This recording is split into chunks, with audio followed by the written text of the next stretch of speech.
Hi, offline, no chat, etc., etc.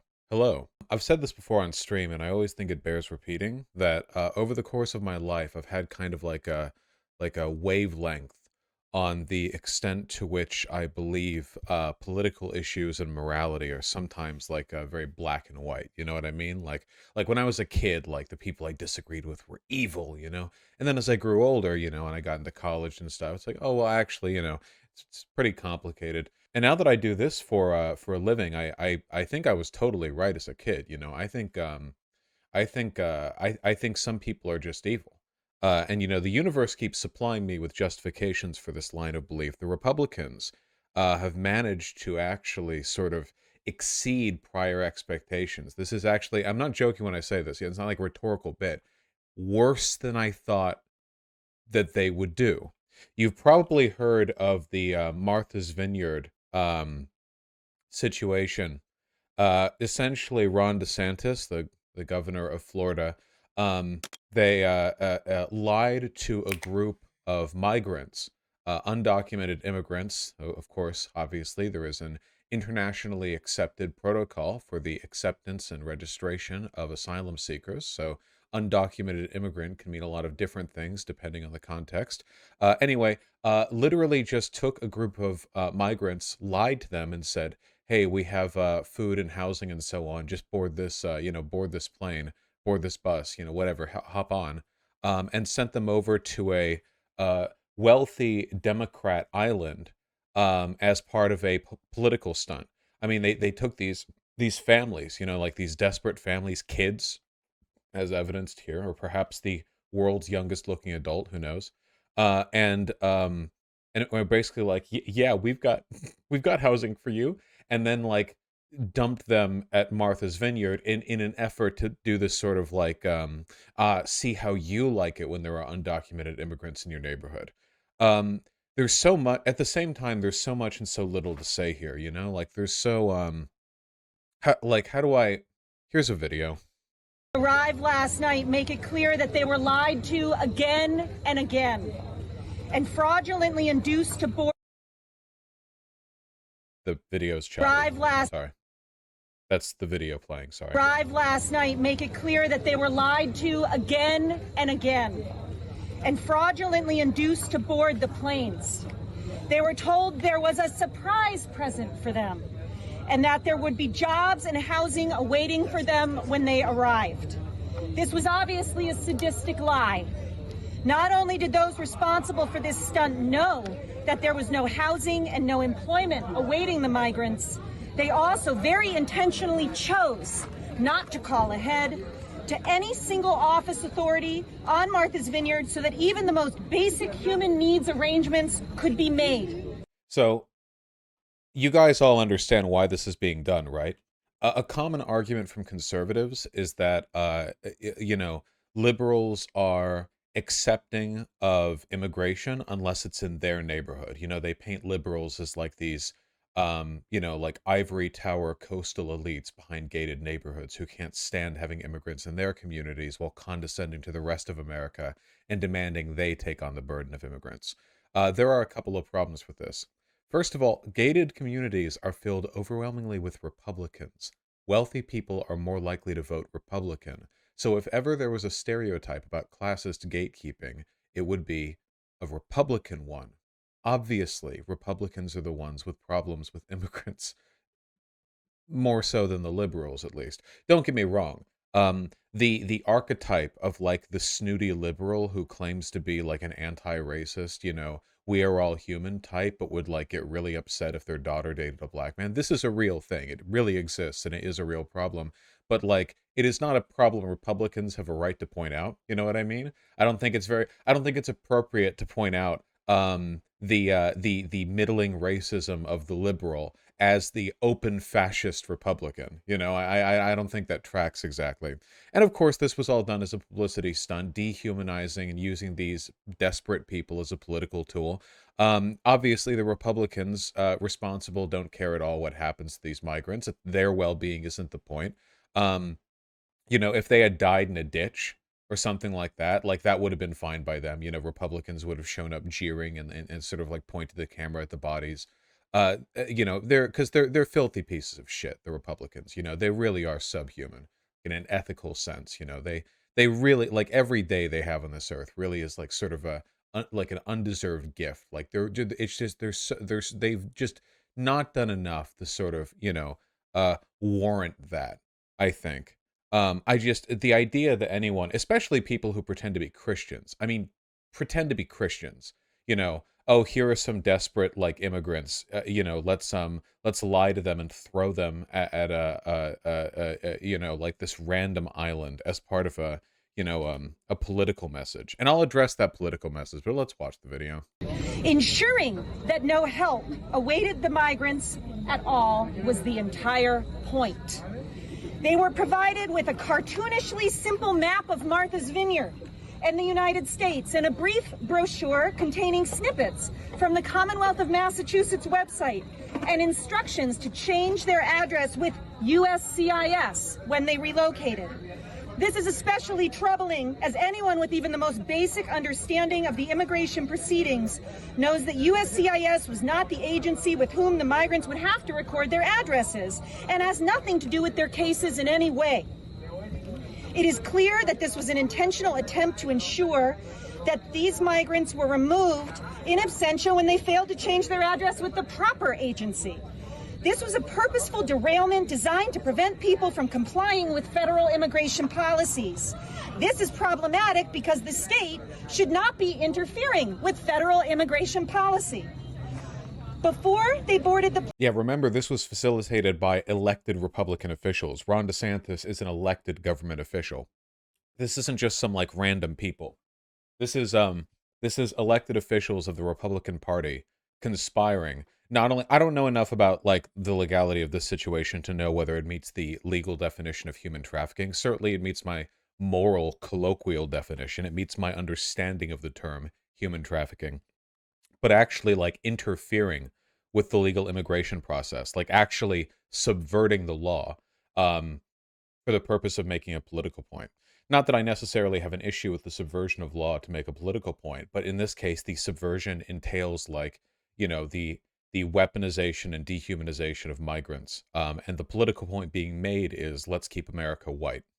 Planes, the migrants were processed by agents of the Department of Homeland Security, who listed falsified addresses on the migrants' paperwork. Agents apparently chose random homeless shelters all across the country, from Washington to Florida, to list the migrants' mailing addresses, even when told by the migrants that they had no address in the U.S. According to the paperwork provided to them, the migrants are required to check in with ICE office nearest to the fake address chosen for them by DHS or be permanently removed from the United States, with some required to check in as early as this coming Monday. It could not be clearer that this is an attempt to ensure that these people are ordered removed, even as they try as hard as they can to comply with the instructions provided to them. There is no other reason to list as someone's mailing address a homeless shelter in Tacoma, Washington, Oh, I know that when place. they ship him to Massachusetts. It is sickeningly cruel, throwing obstacles in the way of people fleeing violence and oppression. So yeah, obviously, like, it's extremely clear that this was bad faith, blah de blah. You know, you understand this. You understand where this is coming from. I've talked plenty about the anti-immigration and white nationalist sentiment that sort of underlie the majority of Republican policy. I mean, I think for the most part, like, the two real Republican policies, or at least the things they do to get people to vote for them, it's racism and trans panic at the moment. The trans panic just being the most modern iteration of a kind of broad anti-degeneracy stance that they've taken. But you know, that's, I mean, that's pretty common, like, fascist or Nazi stuff, right? Like, what are the two big things we're going to talk about to get people on board, you know? You talk about purging the nation of degeneracy and keeping it white. Like, yes, you know, it's not exactly new and innovative stuff here. You know, I've addressed that plenty. In terms of, like, logically, like, how this works, like, is this a rebuttal to liberals' pro-immigration policies? You know, like, because of course the immigrants were taken in at Martha's Vineyard, and now they have been removed. because they're undocumented immigrants who are just sent to a random island. So, like, obviously, they need to be taken to like an actual immigration processing center. I believe they were being taken to Cape Cod. Um, Conservatives are framing this as some kind of epic win, you know? Now, obviously, from a policy perspective, like, well, is this an epic win for the Republicans? Is this actually like a salient critique? You know, in terms of like the intelligence behind this analysis of the situation, we're talking invertebrate levels, like some kind of jellyfish perspective on the matter, where your brain and your asshole are sort of the same organ. um First of all, it should be noted that on Martha's Vineyard, this little island, uh, so many people volunteered to assist the migrants who have been hurled at this community, that they actually had to turn away volunteers. Their arrival was met with an immediate outpouring of support, beds, food. We had a solid, like 8 volunteers per cubic meter in the area. And that's because, while Martha's Vineyard is a predominantly liberal and wealthy area, liberals are human beings. I have frequent disagreements with them. Human beings can be pretty shit, but they're not demons wearing human skin, which I think is sort of what we're up against here. They were kept here, and then of course the immigrants were removed because, again, the you have to go to an immigration processing center. That's how that works. That is the legal federal process that DeSantis and other Republicans conspired to subvert. Um, but this is the attitude that the Republicans are taking here. See, this is the juxtaposition. Martha's Vineyard today, liberals, when illegal immigrants show up in their neighborhood, and then you have like the BLM sign, and then Homer emerges with the no trespassing sign. But of course, that's not what happened. All of the liberals actually showed a great deal of kindness and charity to the illegal immigrants who showed up in their neighborhood. But you go right now in conservative media, and all of them are treating this like all the Martha's Vineyard people turned their noses up and were like, "Ugh," and like had the police shoo them away, which is the opposite of what happened. There are a couple of reasons for this. First of all, Republicans don't actually care about what's true, alternative facts and all that. So they can just say that's what the liberals did, and their audience isn't going to care or check. Like, but if they fact check the people they watched on TV, they wouldn't be Republicans. So second of all, I think it speaks to like I guess kind of like the body snatcher esque inability for Republicans to understand human behavior. I genuinely think that a lot of the conservatives who pulled this stunt, like DeSantis and the like, actually did believe that all the people at Martha's Vineyard would turn their noses up. But I think that human beings are generally quite kind, actually. And I think that most reasonable people, if they see like a bunch of undocumented immigrants, poor, desperate people fleeing oppression, have been weaponized as a political tool by their enemies and have been sort of thrown at their neighborhood, I think that most people would, like show them charity and kindness.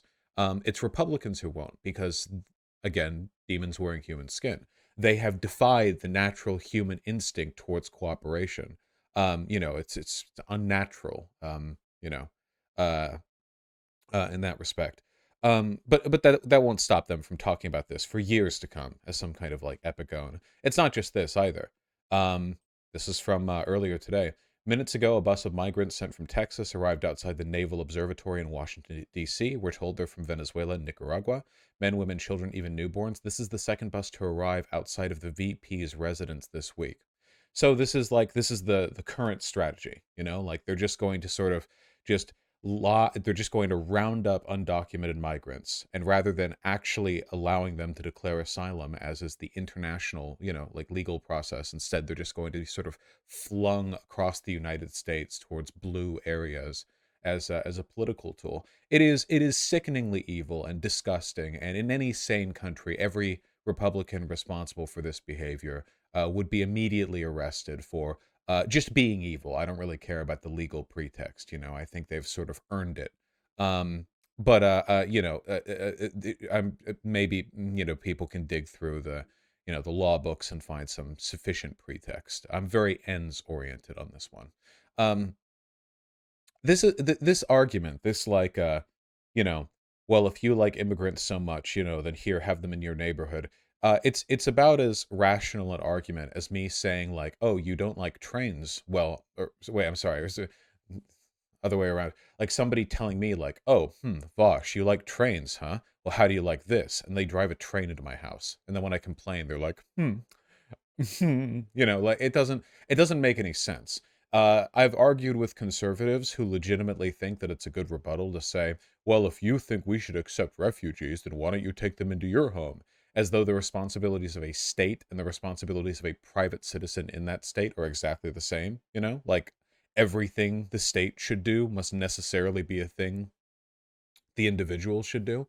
Like if you think that there should be public restrooms, then why not let every homeless person in Seattle pee directly into your toilet? Like it's nonsensical, and they don't believe it. Of course, they don't follow that logic to its natural conclusion. Because if it did, they would also be willing to bear the burden of all the state behavior that they want to happen. And if that's the case, they would all be at the border personally patrolling and shooting every brown person who tried to cross. But no, they understand there's a difference between state and individual responsibilities. Yeah. I don't really have that much to say. I'm sorry. My analysis here is kind of lacking because, I mean, at the end of the day, you're just sort of staring down evil. You're just sort of like, you just have to reconcile with the fact that beyond any like specific political disagreements, you just sort of have to grapple with the knowledge that the people who you disagree with, it's not just like a disagreement or whatever. They're just sort of like constitutionally incapable of empathy the way that you are. Like they're broken people, like they're just lesser than. And they're lesser than sort of in a moral sense, but in a political sense they're actually greater than. To my knowledge, my YouTube channel has not surpassed Ron DeSantis in political relevance and power yet. Maybe it's a good goal for the future. Anyway, just absolutely repulsive, disgusting, filthy, sickening behavior. I guess I'm sort of particularly bothered by this one. You know, sort of frustrated at the fact that I know that for years to come, I'm going to see this incident being referred to by Republicans as some kind of indictment of the sincerity and integrity of left-leaning people when it comes to accepting immigrants. And then I'll have to like show them and I'll be like, uh, okay, but like, look, all the migrants were treated with care and respect at Martha's Vineyard, and they'll be like, well, they still sent them away, didn't they? And it's like, yeah, to an immigration processing center, which is the place that you have to go as a migrant. Yes, that's this. Yeah, there's not one on Martha's Vineyard. Yeah, you have to. Yeah, of course, obviously, and they'll be like, guess they didn't want him in their neighborhood. Fantastic stuff. Truly sickening. Yeah, I have nothing more to say. I just have synonyms for bad things I could call them, really, which I think I've sort of peppered liberally across this video enough as it is.